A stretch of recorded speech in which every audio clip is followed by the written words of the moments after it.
Hello guys. आज का हमारा जो टॉपिक है that is sources of radiation. कि रेडिएशन के शुआओं के सोर्सेज क्या क्या हैं, मंबे कौन से हैं, कहाँ कहाँ से ये रेडिएशंस आती हैं। साइंटिस्ट करीबन 100 साल से भी ज़्यादा टाइम से रेडिएशंस के बारे में जानते हैं और रेडिएशंस जो हैं ये हमारे पास कुदरत का, नेचर का हिस्सा है और तमाम लिविंग क्रीचर्स जो हैं शुरू से, जब से ज़मीन की इब्तदा हुई या जानदारों की इब्तदा हुई, तब से लेके अब तक रेडिएशंस का सामना कर रहे हैं। हम कह सकते हैं कि हम रेडिएशन के एक समंदर में रहते हैं और उस समंदर से छुटकारा पाना हमारे लिए मुमकिन नहीं। हाँ, अलबत्ता कुछ ना कुछ करके हम इस रेडिएशन की क्वांटिटी को या हार्मफुल रेडिएशंस को कम ज़रूर कर सकते हैं। रेडिएशन की हमारे पास टाइप्स जो हैं वो अल्फ़ा रेज़, बीटा रेज़ और गैमा रेज़, और चौथी हमारे पास टाइप है न्यूट्रॉन्स की। अल्फ़ा रेज़ हमारे पास बॉडी में से पास नहीं कर सकते, इवन ये हमारे पास एक थिन पेपर शीट में से भी पास नहीं होते। बीटा रेज़ इंसानी बॉडी से तो पास हो जाते हैं, लेकिन एल्यूमिनियम फॉयल या एल्यूमिनियम जो है उसमें से पास नहीं कर सकते। इसी तरह गैमा रेज़ को रोकने के लिए लेड का इस्तेमाल किया जा सकता है और ये लेड में से पास नहीं होते। और न्यूट्रॉन्स हाथ में से, पेपर में से, एल्यूमिनियम में से और लेड में से भी गुजर जाते हैं, लेकिन कंक्रीट में से ये नहीं गुजर पाते। अब्जॉर्ब्ड डोज की अगर हम बात करते हैं कि कितनी क्वांटिटी हमारे पास रेडियो एक्टिव मटेरियल की एब्जॉर्ब होगी किसी बॉडी के अंदर, तो ये चंद एक फैक्टर्स के ऊपर डिपेंड करेगा कि मटेरियल जो है, रेडियो एक्टिव मटेरियल, वो जानदार की बॉडी में है या बॉडी से बाहर है, नंबर 1। सेकंड नंबर पे कि वो जो हमारे पास मटेरियल था वो बॉडी के अंदर कितने टाइम तक रहा। थर्ड है रेडियो एक्टिव मटेरियल कितना था उसमें से। और चौथा है हमारे पास कि उसमें से किस टाइप की रेडिएशन इमिट होती है। पांचवें नंबर पे है कि उसकी हाफ लाइफ कितनी है। और छठे नंबर पे है कि जो रेडियो एक्टिव या रेडिएशन का सोर्स है वो ऑर्गेनिज्म की बॉडी से कितना दूर है। जितना ज़्यादा डिस्टेंस होगा उतनी रेडिएशन की क्वांटिटी कम होती जाएगी। नेचुरल और मैन मेड रेडिएशन के जो सोर्सेज हैं वो हमारे पास 3 नेचुरल बैकग्राउंड रेडिएशन के सोर्सेज हैं: कॉस्मिक रेडिएशन, टेरेस्ट्रियल रेडिएशन और इंटरनल रेडिएशन। कॉस्मिक रेडिएशंस वो रेडिएशंस हैं जो आसमान से या कह लें खला से ज़मीन की तरफ आ रही हैं, और इसमें हमारे पास 80% प्रोटॉन्स और 10% अल्फा पार्टिकल्स होते हैं। चार्ज पार्टिकल्स सूरज के ऊपर जो मौजूद हैं वो जब ज़मीन के एटमॉस्फेयर के साथ और मैग्नेटिक फील्ड के साथ इंटरेक्ट करते हैं तो रेडिएशंस प्रोड्यूस करते हैं, और उन रेडिएशंस को कॉस्मिक रेडिएशंस या कॉस्मिक रेज कहा जाता है। कॉस्मिक रेडिएशन जो है ये ज़मीन के ऊपर डिपेंड करती है कि ज़मीन की एलिवेशन कितनी है, ठीक है, और अर्थ का मैग्नेटिक फील्ड जो है वो, ये दो चीज़ें डिटर्मिन करती हैं कि किसी जगह पे कॉस्मिक रेडिएशंस कितनी आएंगी। अगर हमारे पास परपेंडिकुलर कोई चीज़ रखी होगी तो उसमें से रेडिएशन पास करने के चांसेस ज़्यादा हैं, ठीक है, और अगर वो पैरेलल पड़ी होगी तो उसमें से चांसेस कम हैं।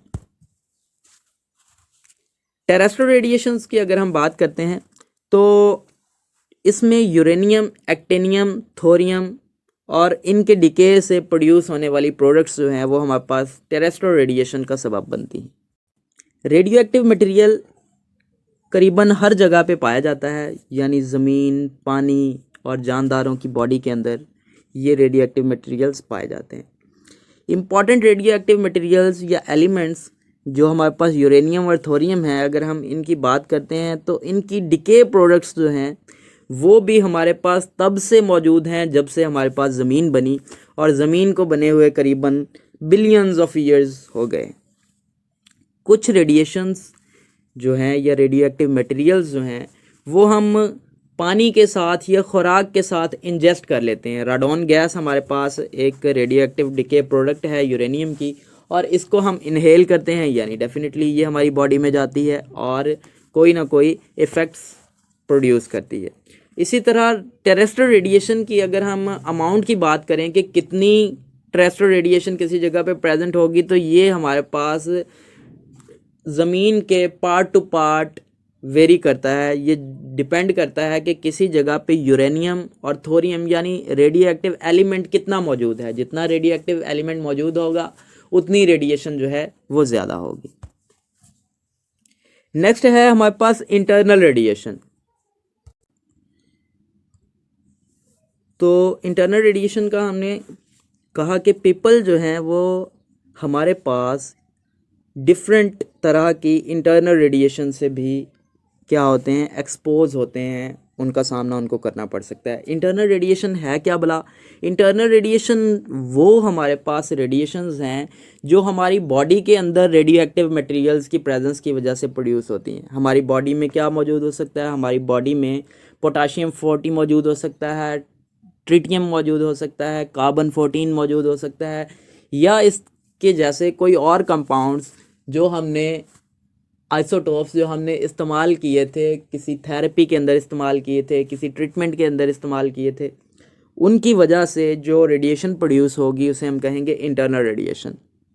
और इंटरनल रेडिएशन जो है ये डिपेंड करती है हमारे पास कि आप जिस एरिया पे रह रहे हैं उस जगह पे किस तरह के रेडियो एक्टिव मटेरियल्स मौजूद हैं। जैसे अगर हम पोटेशियम की बात करते हैं, पोटेशियम 40 की बात करते हैं, तो ये हमारे पास ज़्यादा वेरी नहीं करती, करीबन हर बंदे में इसकी क्वांटिटी जो है वो सेम होती है। लेकिन अगर हम राडॉन की बात करें तो राडॉन की वजह से हमारे पास किस वजह से होती है? राडॉन हमने अभी पिछले पेज पे पढ़ा था कि राडॉन हमारे पास क्या है? It is the and product और डिकेइंग प्रोडक्ट ऑफ यूरेनियम। अगर हमारे पास सॉइल में यूरेनियम ज़्यादा मौजूद होगी तो इसका मतलब है कि वहाँ पे राडॉन ज़्यादा प्रोड्यूस होगी और वो इंसान की बॉडी में ज़्यादा चली जाएगी। ठीक है। On average in the United States radon contributes 55% of all radiation exposures. 55% जो रेडिएशन है वो किस वजह से है? राडॉन की वजह से है। और another 11% is due to materials inside the body, radioactive materials inside the body. Enhanced natural sources यानी वो कौन से sources हैं जिनकी वजह से रेडिएशन जो है उसमें इंक्रीज हो जाता है। एयर ट्रैवल अगर आप करते हैं, हवाई सफ़र कोई करते हैं, तो उसकी वजह से कॉस्मिक रेडिएशन जो है वो इंक्रीज हो जाती हैं। Accumulation of radio active material की वजह से यूरेनियम की रेडिएशन जो है वो इंक्रीज़ हो जाती हैं। और कंज्यूमर प्रोडक्ट्स यानी आप बाज़ दफ़ा रेडियो एक्टिव मटेरियल्स की बनी हुई चीज़ें इस्तेमाल करते हैं जिसमें रेडियम डायल्स, स्मोक डिटेक्टर्स हैं, तो उसकी वजह से भी रेडिएशन का एक्सपोजर बढ़ जाता है। मैन मेड रेडिएशन की अगर हम बात करते हैं तो रेडियो एक्टिव मटेरियल्स हम बहुत सी चीज़ों में इस्तेमाल करते हैं। मेडिसिन के अंदर बहुत ज़्यादा इस्तेमाल है रेडियो एक्टिव मटेरियल्स का। डायग्नोस्टिक्स के अंदर जिसमें हम एक्सरे या CAT करते हैं। मेडिसिन के अंदर हम थेराप्यूटिक यूज़ कोबाल्ट 60, लिनैक और स्ट्रोंशियम के आइसोटॉप्स हम यूज़ करते हैं। आयोडीन के आइसोटॉप्स हम यूज़ करते हैं। मेडिकल रिसर्च के अंदर रेडियो फार्मास्यूटिकल्स हम इस्तेमाल करते हैं। इंडस्ट्री के अंदर अगर हम देखें तो एक्सरे डेंसिटी गेजेस हम इस्तेमाल करते हैं। वेल लॉगिंग के अंदर हम इसको इस्तेमाल करते हैं। या रेडियो एक्टिव मटेरियल का एक और जो हम इस्तेमाल करते हैं वो हम क्रैक्स वगैरह का पता चलाने के लिए इस्तेमाल करते हैं कि हमारे जो जहाज़ वगैरह हैं, एरोप्लेन्स हैं, उनके अंदर कोई क्रैक्स तो मौजूद नहीं है। मेडिसिन के अंदर जो सबसे ज़्यादा इस्तेमाल है रेडिएशन का वो मैन मेड रेडिएशन का है। ठीक है, कि हम क्या करते हैं, एक्सरेज़ के अंदर इस्तेमाल करते हैं और हमें बहुत सी चीज़ों के बीमारियों का पता चलाने के लिए एक्सरे की ज़रूरत होती है। ठीक है, रेडियोलॉजी डिपार्टमेंट हमारे पास होता है। Man made radiation sources exposure of selected groups of the public, diagnostic radiology, x-rays, nuclear medicine, radio pharmaceuticals, radiotherapy जिसमें कोबाल्ट 60 और लिनैक्स हम इस्तेमाल करते हैं। ठीक है, तो आज का हमारा लेक्चर रेडिएशन रिस्क पे जाके एंड होगा। रेडिएशन रिस्क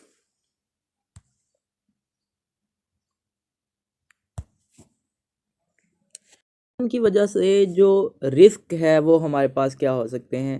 ठीक है, उसके लिए किसी भी पेशेंट को पहले कंसेंट फॉर्म दिया जाता है कि भाई आप ये ट्रीटमेंट करवा रहे हो तो इसके ये इफ़ेक्ट्स हो सकते हैं। 5 मिलीसीवर्ट जो है वो 2 in 10,000 टाइम्स तक कैंसर को इंक्रीज़ कर सकता है, यानी 10,000 लोगों में से 2 को क्या हो जाएगा, कैंसर होने के चांसेस होते हैं। और इसी तरह के रिस्क जो हैं वो हमारे पास 2 पैकेट्स अगर आप सिगरेट के यूज़ करते हैं, स्मोक करते हैं पूरी ज़िंदगी के अंदर, तो इंक्रीज़ हो जाते हैं। या फिर अगर आप 2000 माइल्स तक गाड़ी ड्राइव करते हैं तो भी इतने ही चांसेस होते हैं आपको। और अगर आप 100 दिन न्यूयॉर्क में रहते हैं तो भी आपको यही रिस्क जो है वो लाहक हो सकते हैं, ठीक है। और नेचुरल अगर हम फैटल कैंसर की बात करते हैं तो वो 1 in 3 जो है नेचुरल फैटल कैंसर के चांसेस होते हैं। और नॉन आयनाइजिंग रेडिएशन की अगर हम बात करें तो वो हमारे पास सोर्सेज हैं visible light, microwaves, radio waves, video display terminals, power lines, radio frequency और लेज़र्स। लास्ट हमारे पास है बायोलॉजिकल इफ़ेक्ट्स। बायोलॉजिकल इफ़ेक्ट्स की अगर हम बात करें तो लेज़र्स के हमारे पास डिफरेंट बायोलॉजिकल इफ़ेक्ट्स होते हैं, जिसको हम बाज़ दफ़ा ट्रीटमेंट के लिए भी इस्तेमाल कर रहे होते हैं लेज़र्स को।